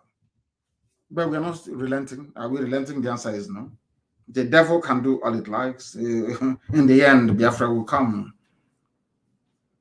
Nigeria belongs to Fulani people. It is a pity that some useless politicians and academics and religious leaders in the South cannot see it. And I say this to you, all of you listening this very morning, afternoon, or night, because the time here now in Houston is 26 minutes past 1 p.m. in the afternoon. I think it is 26 minutes past 8 p.m. in the blessed land of Biafra, I presume. Very soon I'll give you a line and our lines will open. Do you have the phone for me ready? Yep. Are they calling already? Yeah. Of course they will call. Biafrans all over the world. In that same zoo, today, was it yesterday, the Mieti Yala, the people responsible for the carnage and the mayhem in the zoo, is saying, allow everybody to bear arms. Because they know they control the army, they control the navy, they control the air force, they know that all the depots, all the armaments are in the north. But I know that some of you are scared. You don't have to be. They say, allow us to bear arms so we can kill everybody, because now the Fulani people are ready. They have brought it forward. They wanted to do this thing. This thing they are planning to do now, they wanted to do it in 2022. That was when they planned with Britain to do it, to handle it very well. Because have you ever wondered the reason why, when it comes to Bitcoin, I think CNN covered Bitcoin story, but they can never cover what the Fulanis are doing. Has anyone actually asked themselves that question? Why is it with all these killings and mayhem, no major network in the world is reporting it? They've collected their cash, everything in their pocket. Bill Gates said to them, allow them to kill themselves now. That's how we reduce their population. They're even encouraging it. Allow everyone to bear arms in the zoo. Mietiara tells Nigerian government, and it is news.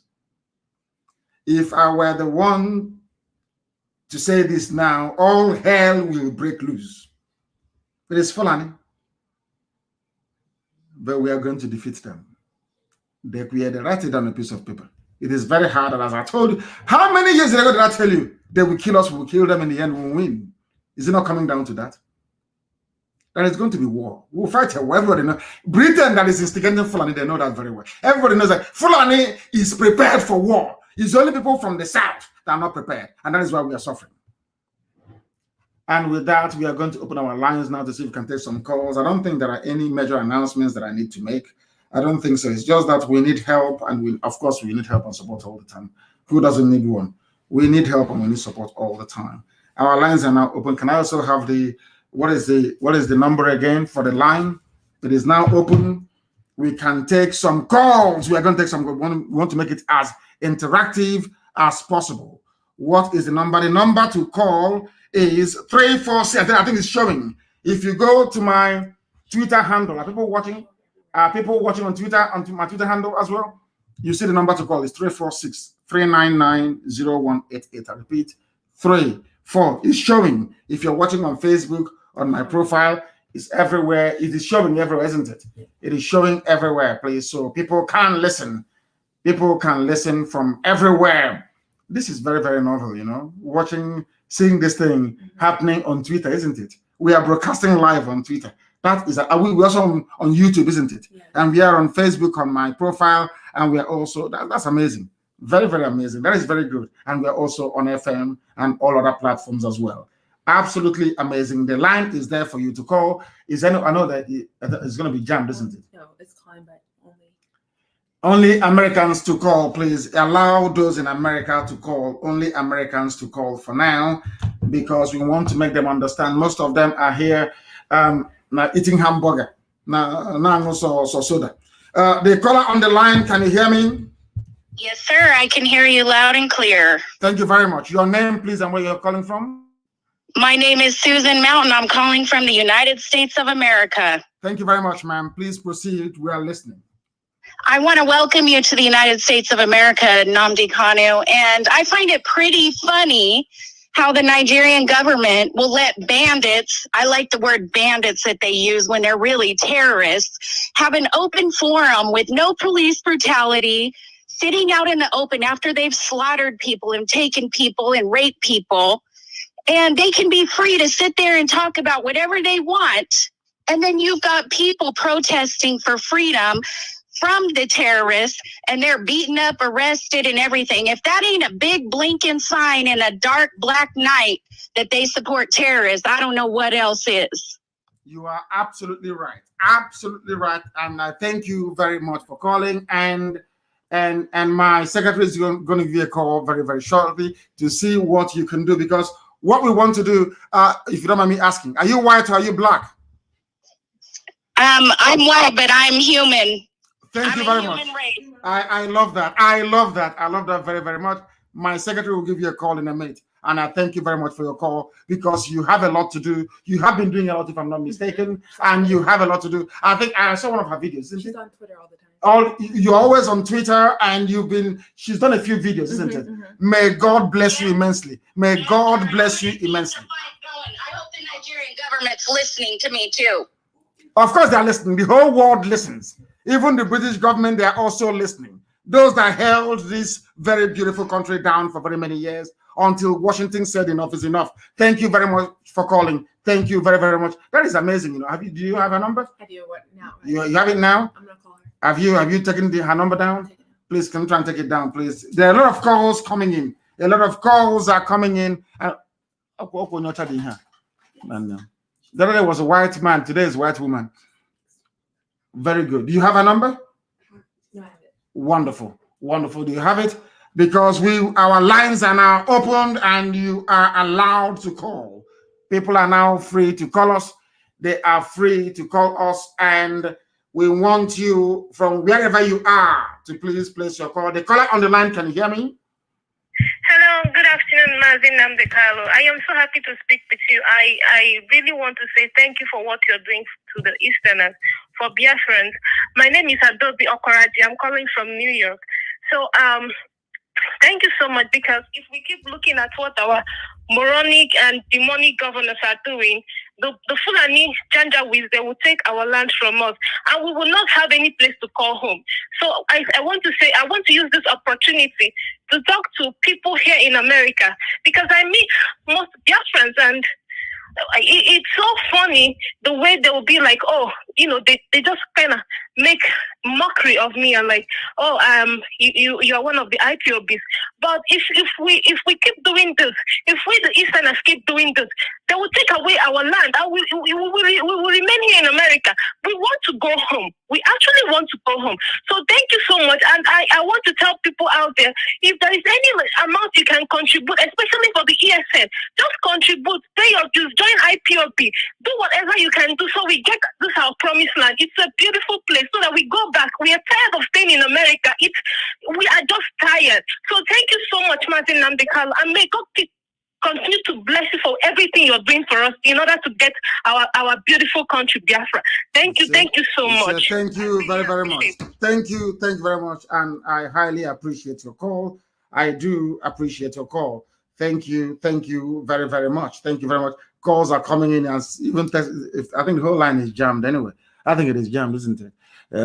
Please try to extract another call as well. We want as many people as possible to call. We are simulcasting this very broadcast on my Twitter handle as well. If you go to Twitter, you will be able to join us, and it is also low data usage. It is low data usage. It is not as expensive as Facebook is. It is low data usage. They are afraid. They want to suppress the truth. They don't want us to preach the gospel of heaven, but we are here doing that anyway, regardless. We have our own app, which is IPOB Community Radio. We are on Radio Biafra app. The caller on the line, can you hear me? Yes, I can hear you, Mazi. This is Uchen now, German, calling from Los Angeles, California. Thank you very much. The world is listening. Mazi, I've been trying to reach you since 2014. It's a great honor to hear your voice. Thank you. I don't have much to say. I don't have any question to ask you, Mazi, because there's no question to ask. Your method and your approach towards our freedom is up.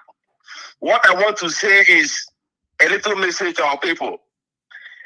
I hear all of them complaining that Mazi Nnamdi Kanu is. Mazi, can you hear me? Loud, the world, not just me, the whole world is listening. Yes, I hear a lot of our people talking about Mazi Nnamdi Kanu being so harsh, being rude on them. Mazi, you are not. Honestly speaking, I have read a lot about Marcus Garvey. I've read a lot about Malcolm X. I've read a lot about Professor Amos Wilson.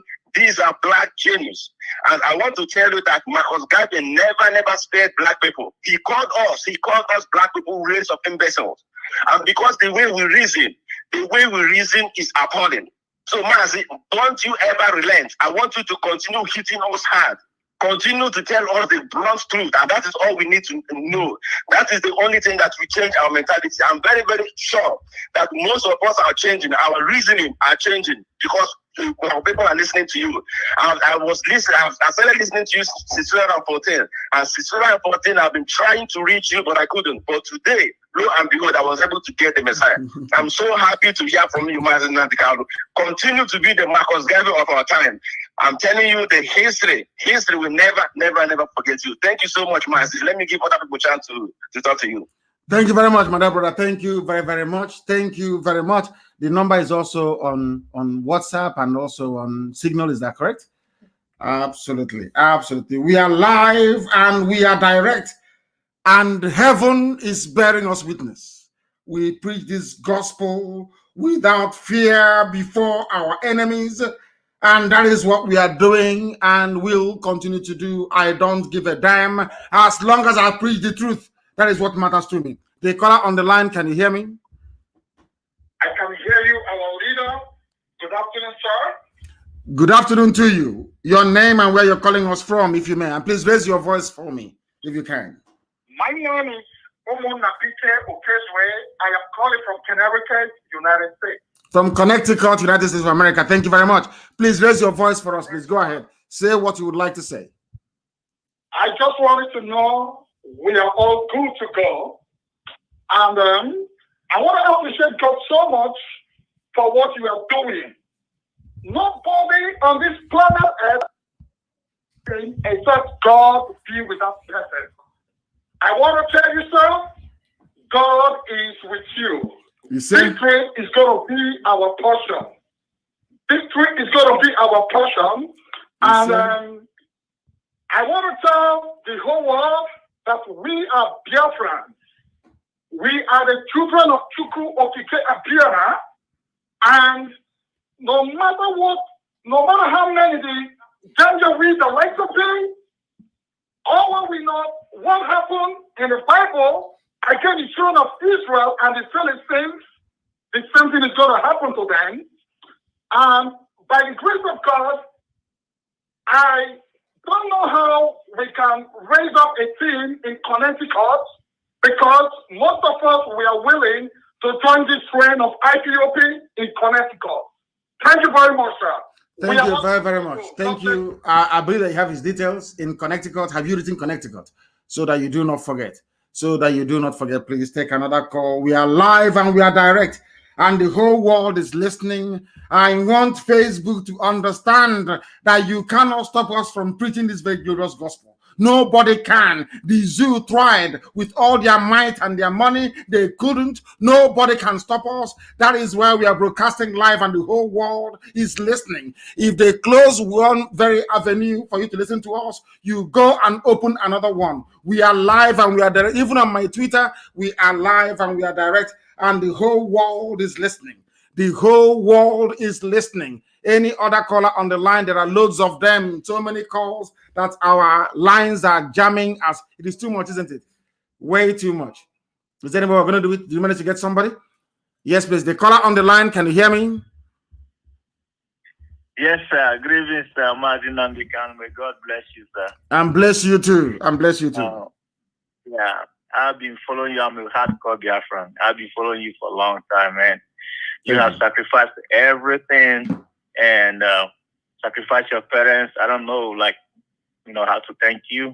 And all the Biafran need to know, security is very expensive. You have done your part. And it's up to us now to rally around. All you need now is money. So if anybody can get back to me with this phone number, so I'm going to, tonight, I'm going to support you with $1,000, and I'm going to do more from today. And I say, may Almighty God bless you. And I encourage all Biafrans to start putting in money. I mean, we have the population, we have the money. No matter what, we need to support you because you have done your part, sir.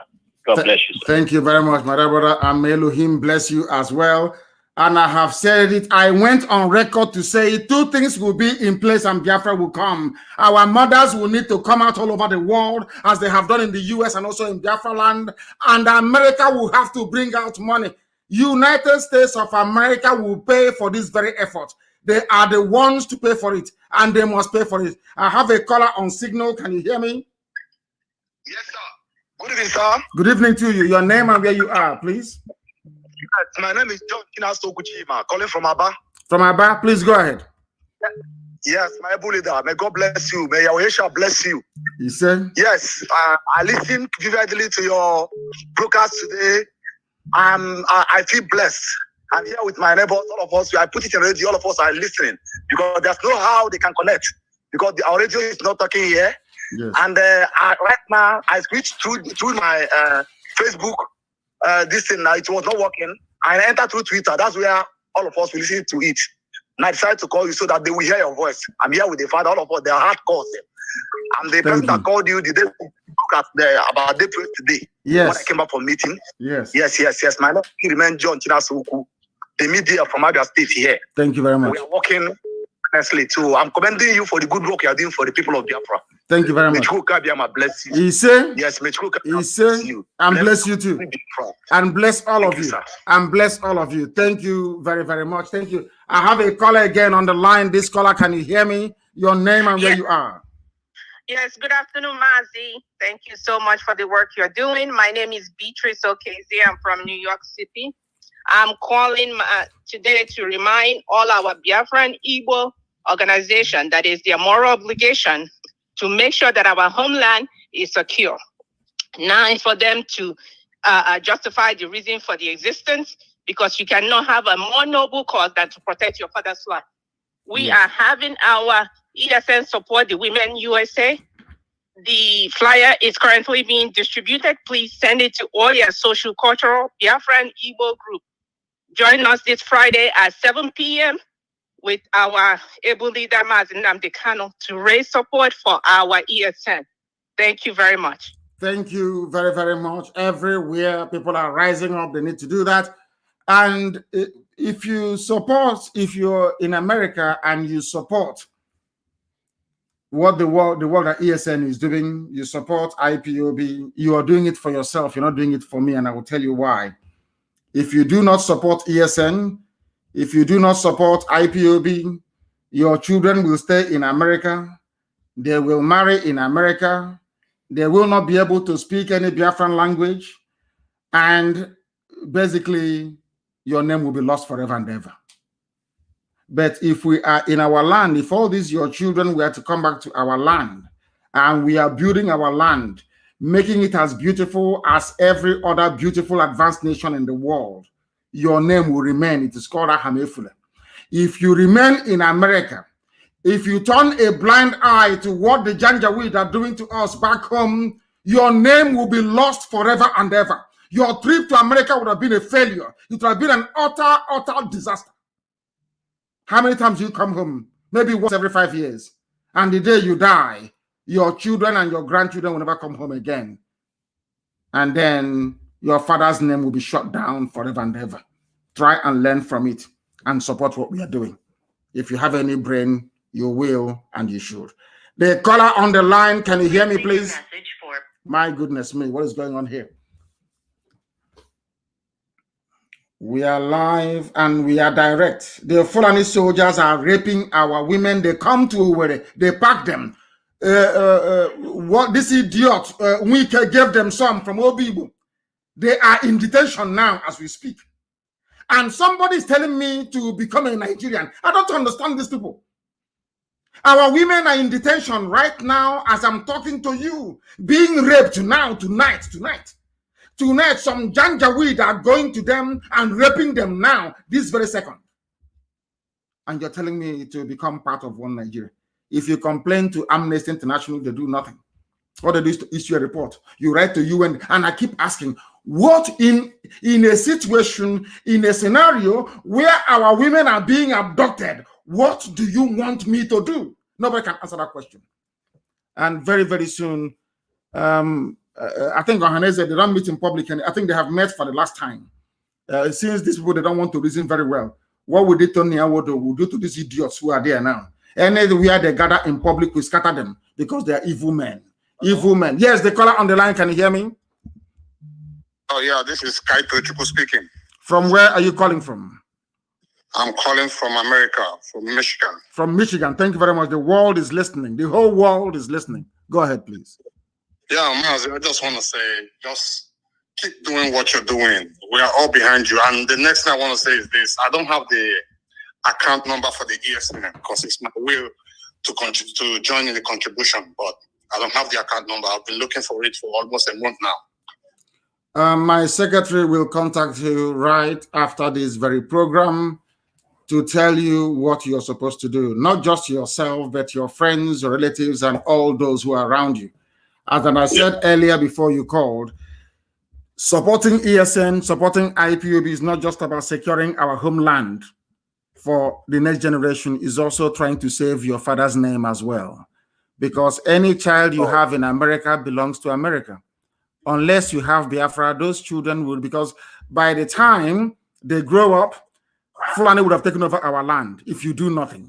And they cannot go back home anymore. And your names will be lost in America. Your father's compound will be shut down. That is why we are doing what we are doing. People must understand that it is very, very important. They support the ESN. They support IPOB. We are trying to save our collective future as a race. If we don't do what we are doing now, we are gone. I get everything. I've been following you from 2015. I've been following you, but I haven't been a full member yet, because back home when I was still in Nigeria, I was a member of this criminal. His name was Rike. I joined myself, but after I saw everything that happened there, that was why when you started, I was following you, but I didn't join because I don't want to rush into it. But now I can see everything clear, like it's clear to me. I don't have any doubt anymore. Thank you very much. Thank you. You have taken his number down. Thank you very much, my dear brother. Thank you very, very much for your call. Get us more calls, please. We want people from America to call. If you are struggling with listening or a place to listen to us, we have a lot of places. Go to my Twitter handle. You will see there. You'll be able to join us. The caller on the line, can you hear me? Yes, I can hear you, sir. My name is Maurice Ariz Obute. Obute, where are you calling from? I'm calling for United States, Maryland, to be precise. From Maryland. Thank you very much. Go ahead. The world is listening. Mazi Nnamdi. I'm so happy to speak to you right now. I'm very, very happy. You are a great man. Ewo Ohamadike Nezuku, Ohamadike Ndibo. Buko, Eto Kanato, Animasi, Kedimaka, Anna, Hope was the man in the Fulani Nolo, and other places in the Gomedi in the Fulani Nolo. Our boys need to go and recover it, and I need access on how to do contribution. These are two things I just in, please.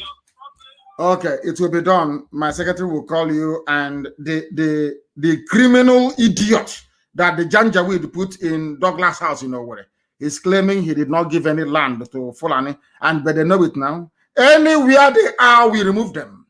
Anywhere they are, we remove them. As I have told that idiot, you know, that fool called Hope Uzodinma went and arrested a rabbi, the wife. They shot the wife. Yes, they shot the wife. We got the information. They shot the wife. Gave or planning to people stopping them from giving our land to Janjaweed for free. Went, shot the wife on the leg. They used stick. They beat the daughter's breast, one of the breasts, so much that the breast of a girl who is not married is now flat. So the girl needs surgery. That's what they have done to her. This is happening in Olo as I'm speaking to you right now. People don't know what we go through on a daily basis. And that is why when I see somebody talking about one Nigeria, I want to pull off the person's head. It's like that person is an animal that needs to be decapitated. Thank you very much, my dear brother. No, there will be no, you have not seen what we are doing to them. No Fulani settlement in our land, though. No Fulani. If you want to live in our land, go and live in the township. We are not asking you to leave our land, no. But go to the township, no. No Ruga, no settlement, no ranching, none whatsoever. None whatsoever. Thank you very much. Somebody will contact you in a very short while. Uchenna will call you very, very shortly. Who else do we have on the line? We are in America, and we are preaching this very gospel unashamedly. If you are ashamed of Biafra, may shame befall you and your children and your family. The caller on the line, can you hear me? Yes, I can hear you. Please, your name and where you're calling us from, if you may. My name is Sylvester Njoko from Alabama. From Alabama. Thank you very much. Please go ahead. Mazi, I want to thank you so much for the sacrifice you have made for the restoration of Biafra. And I want to thank your family, your wife, and your children for their support and dedication. May Chukwu bless you and guide you. And bless you too. Mazi, I have one suggestion. And that is, I have an advice to our brothers and sisters, especially those living outside the US, if they should be mindful of how they are writing about the politics of US. Because politics is all local. Yes. If they can be mindful the way they write things about the politics in US, especially those outside the US. Mm-hmm. And again, thank you so much for all your dedication. I've been trying for the past 1 year plus.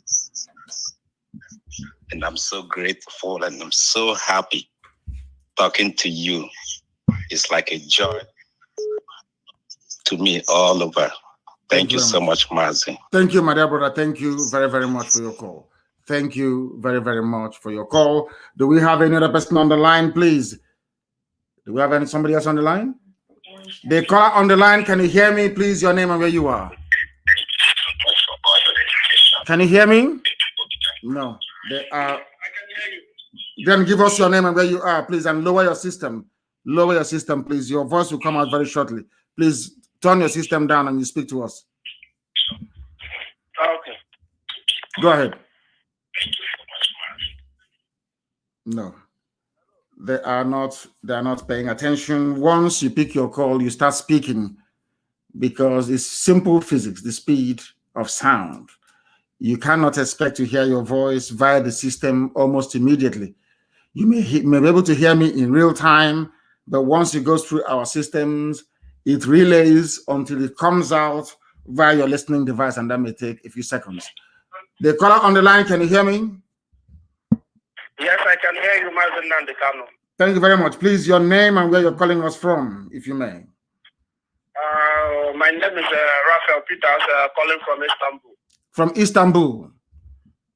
Thank you. Please go ahead.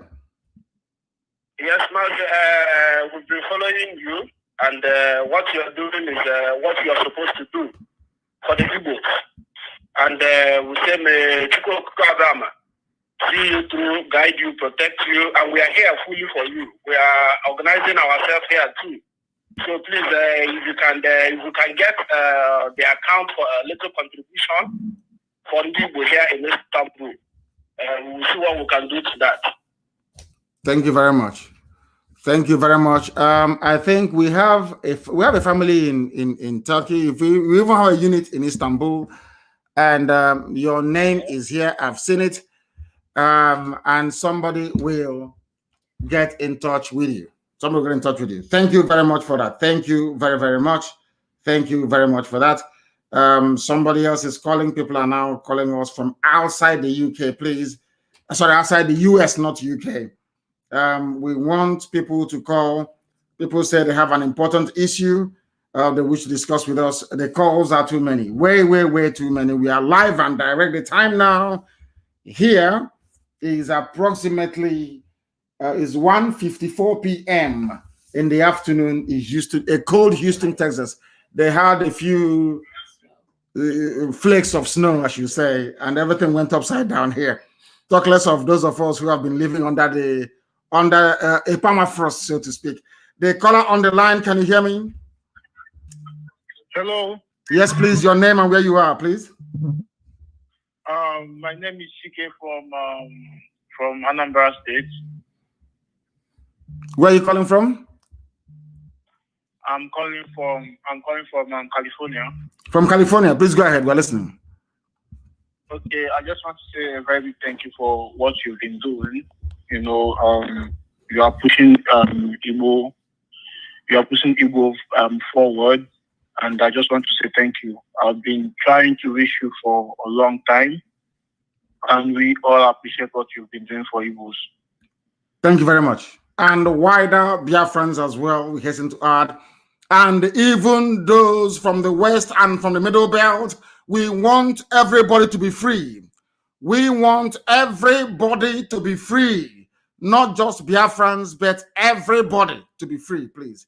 Very, very important and highly critical. If people can be a bit more kind today and allow those of them in the US, please allow people in the United States to participate in what we are doing, because I came here to see them, but the COVID here is very, very bad. It's very, very bad, coupled with this very cold that we have here. Not very bad cold anyway, but for those of them here, it's like they're somewhere around the North Pole. The caller on the line, can you hear me? Yes, I can. Please, your name and where you're calling us from. This is Afamefuna Okonkwo. I'm from Tennessee. From Tennessee. Please go ahead. Yeah. Again, I really applaud you. I really appreciate all the work you have done. Thank you. But I'm thinking about the new Biafra. Yes. You know, and I would like us not to make mistakes of this rule. You know, in the new Biafra, I propose there will be no state of origin, there will be no local government origin, there will be no religion. Wherever you live is your residence. Let us practice what the developed countries are practicing. Again, I applaud you. I pay my dues. I have my friends in Europe that I live with every week, but I pay my dues. Okay, thank you very much. Thank you. Thank you very much. And remember, bless my dear brother, I have heard you.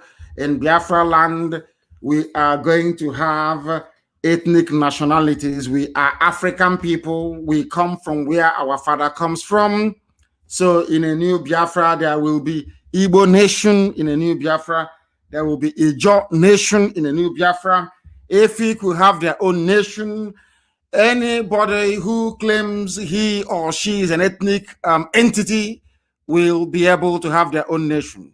Nobody is going to lord it over any other person. If you want to go somewhere and live, that is entirely up to you. But Biafra will be paradise on this very earth, I can assure you. It will be paradise on this very earth. Even the issue of ethnicity may not arise, because we are going to work very hard, and we are going to make sure we bequeath a nation that every generation to come will be very, very proud of, the same way they do here in the United States of America. I have a few meetings to attend to this afternoon. Is that correct? I thank all of you for listening. I thank all of you for listening. You can continue to call the line if you wish to. If I do have time, I may be able to speak to one or two of you. But I think somebody's trying to call us from here. Let us see if we can get hold of them. The caller on the line, can you hear me? Good afternoon, sir. Good afternoon to you. Loud and clear. Yes. My name is Chimdike Ogunaya. I'm a Biafran, and I want to say in the name of Mazi. I'm an old boy too. I have a few suggestions and a few questions. First of all, my first suggestion is this. Yes, we are listening. Go ahead. Have we lost him? We have lost him. We have lost him. Unfortunately, we have lost him. And what we are going to do is he can call back, and I'll be able to speak to him. But what we're going to do is bring this very fantastic program to an end. And I thank all of you that called in, everybody that called in for your contributions towards this very program, this very afternoon from here in Houston, Texas. And for all of you who are listening, be it in the blessed land of Biafra or from wherever you may be all over the world, I thank you very much for listening. In the next 2 days, it's going to be when? Today is Monday, is that correct? I'll be live again on now I'll be speaking with Simon. Is it tomorrow morning? 7 p.m. Around about 7 p.m. Biafra tomorrow. I think Simon will be interviewing me on his platform. I'll be speaking to Simon tomorrow. And day after tomorrow, we continue our broadcast. And everything is there. Can you tweet it? Also put it on my tweet. Yes, because he is doing a very fantastic job. Very, very fantastic job. That is what we want. People who are committed, people who are dedicated, people who are not swayed nor persuaded by any other earthly considerations. All we want is Biafra. All we want is freedom. I thank all of you for calling. And from the bottom of my heart, as always and without fail, you must understand that to us, those of us who are true believers, Biafra is not just a nation, it's not just a name. Biafra to us is our religion. Here on radio, Biafra is where we worship, because Chukwokika Biama, God Almighty in heaven, Elohim Adonai El Shaddai is our God. From me, from here, with all the love in my heart, it is good afternoon.